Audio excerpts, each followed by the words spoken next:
बड़ी खबर आपको बता दें, कांग्रेस राज्यसभा कैंडिडेट मीनाक्षी नटराजन का नामांकन रद्द हो गया है।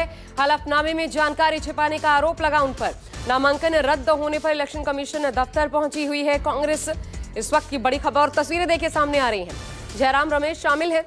जयराम रमेश को अंदर जाने की इजाजत हालांकि नहीं मिली है।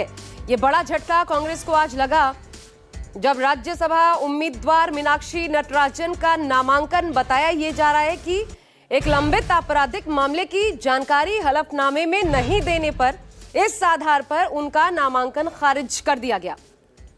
जबकि कांग्रेस ने इस फैसले को बहुत गलत बताया है। कांग्रेस ने इसका सीधा सीधा इस पर विरोध दर्ज किया है और कहा है कि मीनाक्षी के खिलाफ कोई भी आपराधिक मामला दर्ज नहीं है। उन्हें केवल अदालत का नोटिस मिला था और इस आधार पर ये नामांकन रद्द किया जाना अपने आप में बेहद गलत है। अब देखिए हुआ क्या है। जयराम रमेश को अंदर जाने की इजाजत ही नहीं मिली। वो इलेक्शन कमीशन ऑफ इंडिया पहुंचे हुए थे वहां पर पक्ष रखने के लिए, लेकिन उनको अंदर जाने की इजाजत नहीं मिली है। कितना बड़ा झटका है आप समझ सकते हैं। मध्य प्रदेश के राज्यसभा चुनाव से पहले ही कांग्रेस को यह राजनीतिक बड़ा झटका लगा है। स्क्रूटनी के दौरान दरअसल उनका नामांकन खारिज कर दिया गया और इसके साथ ही राज्य की जो तीसरी राज्यसभा सीट थी उस पर यह मानकर चलिए और यह बिल्कुल क्लियर हो गया है कि मुकाबला ही समाप्त हो गया। भाजपा उम्मीदवार महेश केवट निर्विरोध उनका अब निर्वाचित होना तय माना जा रहा है।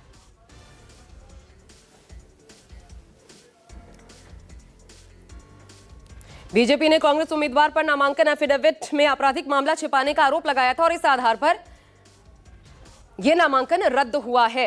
विनय सिंह मेरे सहयोगी जुड़ रहे हैं, सीधा उनका रुख करते हैं। विनय, ये तस्वीरें हम देख रहे हैं इस वक्त जो सामने आ रही है, लेकिन मिलने क्यों नहीं दिया जा रहा? सबसे बड़ी बात, जो हुआ सो हुआ। कांग्रेस पक्ष रखना चाहती है तो ईसीआई सुनना क्यों नहीं चाहते? हाँ देखिए, इस समय कांग्रेस के तमाम जो सीनियर लीडरान हैं सभी यहाँ पर पहुंचे हुए हैं। अगर मैं आपको दिखाऊं, यहाँ से आप देखें सचिन पायलट हैं, जयराम रमेश हैं, केसी वेणुगोपाल हैं, भूपेश बघेल भी यहाँ पर पहुँच गए हैं। यानी कि तमाम जो नेता हैं वो यहाँ पर पहुँचे हुए हैं और यहाँ पर लगातार ये कम से कम आधे घंटे से ये वो हो रहा है। और पुलिस जो है, पुलिस यहाँ पर मीडिया को काम नहीं करने दे रही है। पूरी तरीके से मीडिया को काम नहीं करने दे रही है कि मीडिया अगर दिखाना चाहे तो नहीं करने दे रही है। अगर फिर भी हम कोशिश कर रहे हैं, दिखा रहे हैं। एक मिनट रुकिए सर, हम कर रहे हैं। आप पहले उधर देखिए, आप उधर देखिए। हाँ ठीक है, ठीक है। अब वो उनको उठाइए। हाँ कर रहे हैं। तो ये सभी चीजें यहाँ पर हो रही हैं। लगातार पुलिस जो है या पूरी तरीके से सभी को रोक रही है। और जिस तरीके का लेटर है, अगर मैं आपको दिखाऊं, मनोज भाई एक बार दिखाएंगे क्या है ये अगर आप लेटर देखेंगे, थोड़ा सा इधर आ जाइए। क्या है ये, क्या है? अभी तक टाइम नहीं दिया निर्वाचन। थोड़ा सा आप आगे बता दीजिए।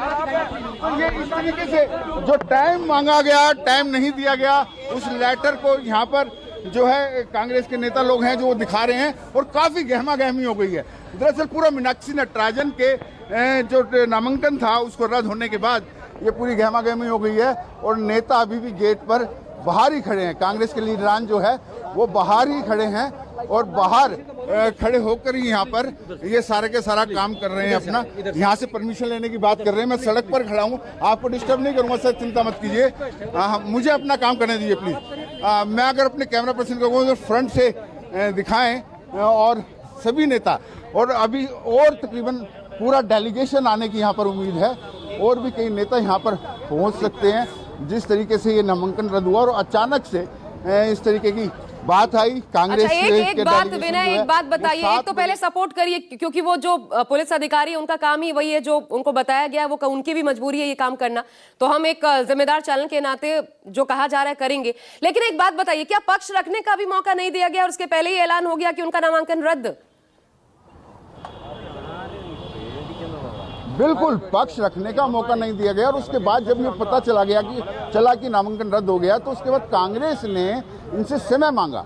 उस समय मांगने के बाद उन्होंने बकायदा लेटर हेड पर ऑनलाइन समय मांगा, लेकिन वो समय नहीं दिया गया। और यहाँ पर जब सबसे पहले जयराम रमेश यहाँ पर पहुंचे, उसके बाद केसी वेणुगोपाल पहुंचे, सचिन पायलट पहुंचे, भूपेश बघेल पहुंचे, सभी यहाँ बारी बारी पहुंचे, लेकिन किसी को अंदर तक नहीं जाने दिया। हालांकि जयराम रमेश ने रिक्वेस्ट की, ठीक है हम अंदर वेटिंग लॉन्ज में बैठ जाएंगे जब तक आप अगर परमिशन लेनी है अंदर से परमिशन ले लीजिए, लेकिन उनको वो भी ठीक है। नहीं करने आप दिया जरा गया। नजर गेट बना पर के ही खड़े रखिएगा। हैं। विनय, मैं आपके पास आऊंगी, यहाँ पर क्या हलचल होती है, जैसे ही कोई गतिविधि होती है हमें तुरंत बताइएगा, हम आपके पास आएंगे। फिलहाल शुक्रिया आपका हमसे जुड़ने